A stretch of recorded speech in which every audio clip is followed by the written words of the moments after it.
Welcome to today's lesson on the difference between goals and vision. Let's have some fun and use the example of becoming a millionaire.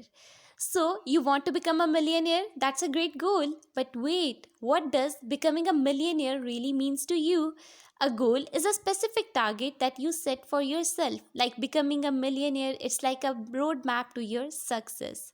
But vision is something much bigger. It's a picture in your mind of what you want your life to be like. For example, your vision could be to live a fun and fulfilling life where you have financial stability, ability to travel, and explore new things. See the difference? Becoming a millionaire is a goal, but living a fun and fulfilling life is your vision. Your goals help you achieve your vision. So, keep setting those goals, but never forget your vision. It's a bigger picture that will keep you motivated and focused on what's truly important. Thank you.